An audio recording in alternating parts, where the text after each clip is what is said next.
has had enough. He will rise up zealously in the lives of those who are ardent for him, who are filled with his Spirit, so that they might put to stop the plagues of judgment, especially those coming against his own people. This Barry Phillips with 10-Minute Torah, day number 2 of the Torah portion, Pinchas. Let's go to the book of Bamidbar, Numbers, chapter number 25, and begin reading with verse number 10. And Yahweh spoke to Moshe, saying, Pinchas, son of Eleazar, son of Aaron, the priest, has turned back my wrath from the children of Israel, because he was ardent with my ardor, or zealous with my zeal,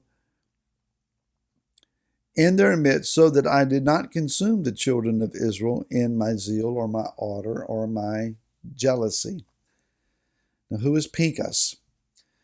Pinchas, as it says here, is the son of Eleazar, the current high priest, the grandson of Aaron. If you look in Shemot, Exodus, chapter 6, verse 25, where you find some genealogy, you will see that Eleazar married the daughter of Putiel. Putiel is another name for the man known as Yitro or Jethro. Yitro was the high priest of the Midianites, the father of Zipporah, Moshe's wife. So it would seem then that this Levitical family was married into the daughters of Yitro. This says to us that Pinchas's mother was a Midianite. Those that he stood against, Casby was a Midianite princess. He went into a tent and slew her. And so we see then that he is not unwilling to stand even against family because of the zeal of Yah. Yeshua said that in the last days that those who would be our adversaries would be the members of our own house. He also says that if you do not love me more than your own father or mother, you're not worthy of me. So we understand then that family lines are not to be discerned in the zealousness of Yah. Now, let's be careful here. We're not saying that we cut off our family because we disagree with them, because our interpretations, our perspectives, our understandings, our definitions of words, or the names that we use for the Creator are different. It's much more serious than those issues. We're talking about sin, gross sin. We're talking about those things that Yah himself is zealous about. Our zeal can be dangerous. His zeal is set apart. If we go to the book of Deuteronomy, chapter number 32, if I can get there, it says in verse 16, they moved him to jealousy, to Kana, the same word that is used here in regard to Pinchas.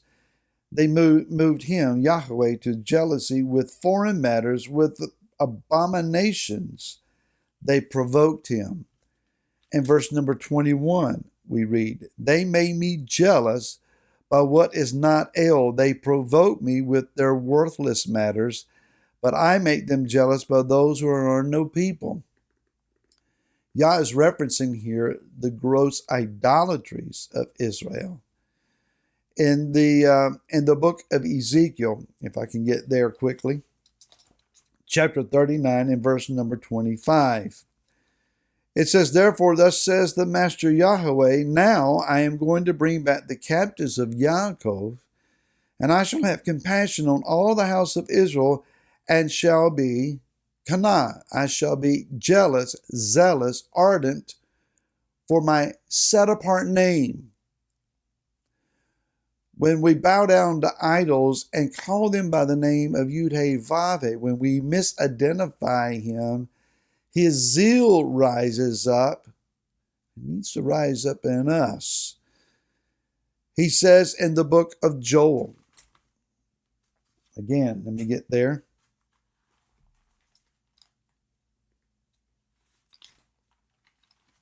I've got too many places here. The book of Joel, chapter number 2, verse number 18. And let Yahweh be jealous for his land.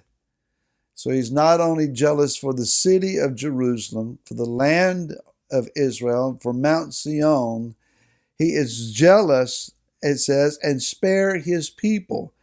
He is zealous for us. In the book of Zechariah, chapter number 1, verse number 14. And the messenger who spoke with me said to me, proclaim, saying, Thus says Yahweh of hosts, I have been zealous, ardent, jealous for Jerusalem and for Zion with great jealousy. When you're trying to divide the land and take the city, the zeal of Yah will rise up in a group of people known as Yehuda, the Jews, and we're going to see a fight in Zechariah chapter number 8 and in verse number 2.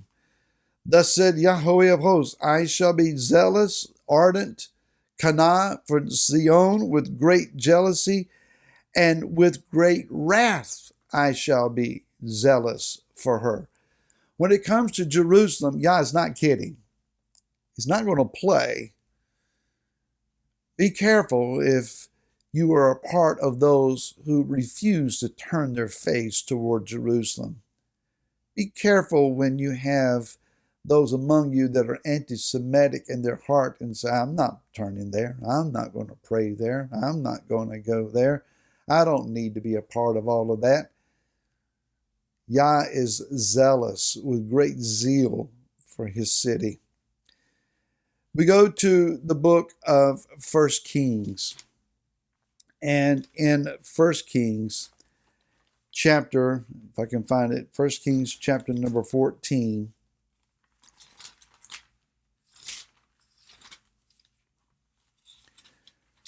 Verse number 22. This is concerning the prophet Eliyahu.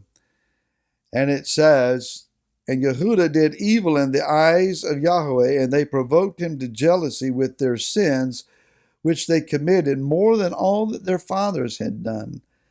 For they also built for themselves high places and pillars and asherim on every high hill and under every green tree. There were also cult prostitutes in the land, and they did according to all the abominations of the nations which Yahweh dispossessed before the children of Israel. It was in this environment then that we see Eliyahu the prophet began to stand up. And he says in chapter 19, 1 Kings, and verse number 10, he said, I have been very zealous, ardent, Kana, for Yahweh Elohim of hosts, for the children of Israel have forsaken your covenant. They have thrown down your slaughter places, and they have killed your prophets with the sword. And I am left, I alone, and they seek my life to take it. Being ardent, being zealous for the zeal of Yah, for his name, for his city, for his covenant, for his people, for his kingdom, for his Messiah, it's not going to make you a popular person. Pinchas probably had those that would say, well, he killed the people of Yah. And there have been those that would have said, he's a murderer. He took a spear and killed 2 people. But Yah had already issued the decree, hang these people up before me so that my wrath turn away. Yah was looking for a man, somebody who had the zeal of his own ardent passion to rise up and to put a stop to that which was rampant in the land. These are days where we cannot be quiet. These are days where you and I must speak up. It may separate us from friends, family, those that we care about. People are going to misunderstand us. But it is the power of Yah that is looking for somebody to rise up in and to be effective through. May we be such people. May we be sure it's his zeal and not our own. More on these things tomorrow. To then, shalom.